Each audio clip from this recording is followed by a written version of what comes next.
اعوذ باللہ من الشیطان الرجیم بسم اللہ الرحمن الرحیم۔ السلام علیکم، ویلکم ٹو وظائف اینڈ نالج۔ آج کا جو ویڈیو ہے وہ کسی وظیفے سے ریلیٹڈ نہیں ہے، بلکہ آج میں آپ کے ساتھ شیئر کروں گی نبی کریم صلی اللہ علیہ وآلہ وسلم کی نصیحتیں جو انہوں نے امت کو کی۔ اور جیسا کہ آپ جانتے ہیں کہ نبی کریم صلی اللہ علیہ وآلہ وسلم کی پوری زندگی مسلمانوں کے لیے، امت مسلمہ کے لیے ایک نمونہ ہے۔ اسی طرح ہمیں جتنی بھی زندگی بسر کرنی ہے تو نبی کے طریقوں پر چل کر ہی بے شک بسر کرنی ہے، اور کرنی بھی اسی طرح سے چاہیے۔ اور مزید آگے بڑھنے سے پہلے میں آپ لوگوں سے ایک چھوٹی سی گزارش کروں گی کہ اگر میرے چینل پر نئے آئے ہیں تو سبسکرائب کر کے ساتھ بیل کو پریس کر دے تاکہ میرے ڈیلی وظائف آپ کو ملتے رہیں، اور لائک ضرور کیا کریں، اس سے بہت زیادہ ہماری حوصلہ افزائی ہوتی ہے۔ تو لائک جو ہے ویڈیو کو کیا کریں اور شیئر کیا کریں۔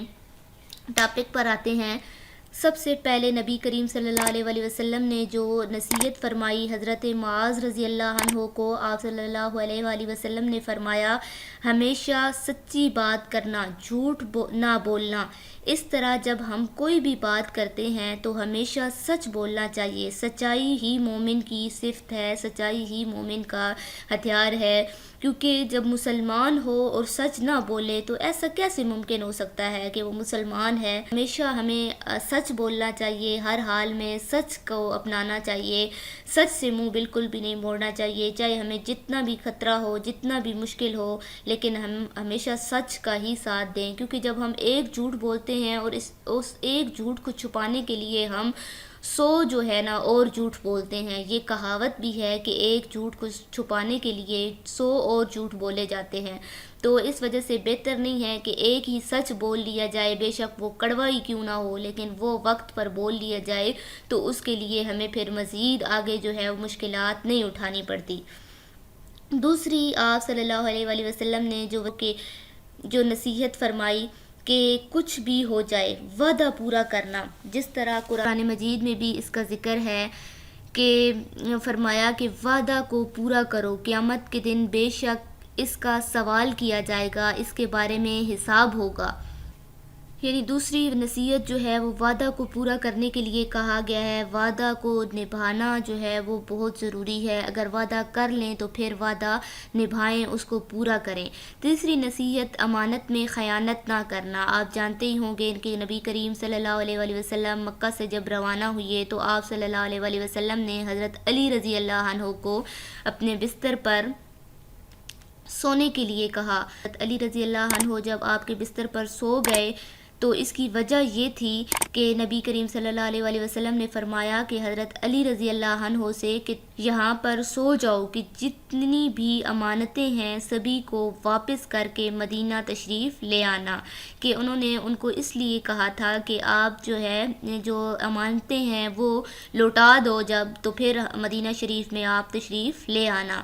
تو اسی طرح دوستوں نبی کریم صلی اللہ علیہ وآلہ وسلم نے یہ کر کے دکھایا کہ امانت میں خیانت کسی صورت ممکن نہیں ہے، چاہے جتنی بھی جلدی ہے، جتنا بھی مشکل ہے، لیکن امانت میں خیانت ممکن نہیں۔ اگلی نصیحت تھی ان کی، چوتھی نصیحت، آپ نے فرمایا کہ یتیم پر رحم کرنا، یعنی یتیموں پر ظلم نہ کرنا۔ اور پانچویں جو نصیحت تھی وہ انہوں نے غصے کے متعلق فرمایا کہ غصہ کو پینا، کیونکہ غصے کے بہت زیادہ نقصانات ہیں۔ غصہ اسلام میں اسی لیے حرام کہا گیا ہے کہ جی وقتی طور پر غصہ ہوتا ہے، اور پھر یہ جو غصہ ہوتا ہے یہ اس وقت ہی ہوتا ہے، لیکن یہ انسان کے دماغ پر سوار ہو جاتا ہے، پھر اسے کچھ سمجھ نہیں آتی۔ بہت سارے غصے میں چند منٹوں میں جو کام ہوتے ہیں وہ بگڑ جاتے ہیں، بات بنی بنائی بگڑ جاتی ہے ایک زبان کے بول سے۔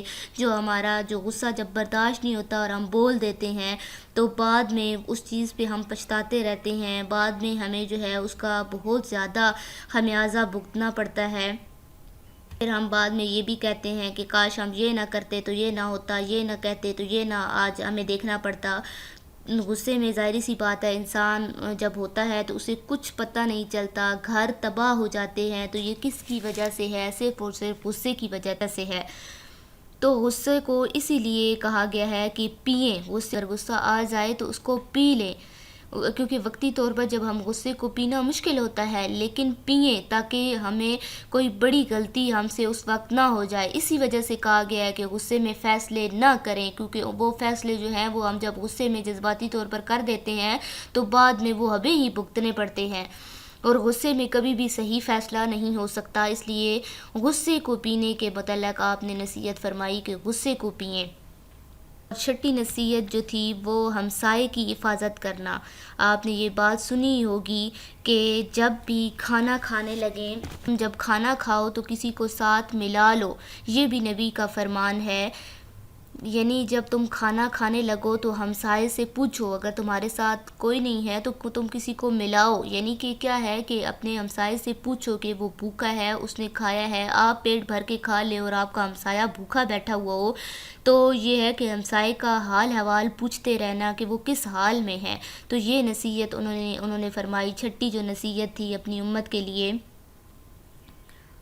تو آپ نے اپنی امت کے لیے یہ نصیحتیں چھوڑی ہیں اور ان پر عمل پیرا ہونا ہمارا فرض ہے۔ اب ان پر عمل پیرا ہونا ہمارا کام ہے۔ آپ کی زندگی انتہائی خوبصورت زندگی تھی اور وہ مسلمانوں کے لیے بہترین نمونہ ہے۔ اگر ہم ان پر عمل کریں تو ہماری زندگی بھی آسان ہو سکتی ہے۔ ہم اپنی زندگی کو خود مشکل بنا رہے ہیں اور کمپلیکیٹڈ سے کمپلیکیٹڈ بناتے جا رہے ہیں، ٹھیک ہے، کیونکہ ہمارے رولز ہی ایسے سیٹ ہوئی ہیں کہ ہمیں ان رولز پہ ہم لوگ بالکل کمپرومائز کر ہی نہیں سکتے کہ نہیں جی ہم ایسے کیسے کر سکتے ہیں۔ تو تھوڑا سا پیشنس اپنے اندر لائیں، تھوڑا سا جو ہے وہ اپنی زندگی کو بدلیں، تاکہ جو کام ہے جلدی، اب جس طرح سے ایک کام ہوتا ہے تو وہ اگر کچھ پل پیچھے ہو گیا تو بھی کوئی مسئلہ نہیں ہے۔ تو اسی وجہ سے ہمیں اپنی زندگی کا جو رخ ہے وہ چینج کرنا چاہیے۔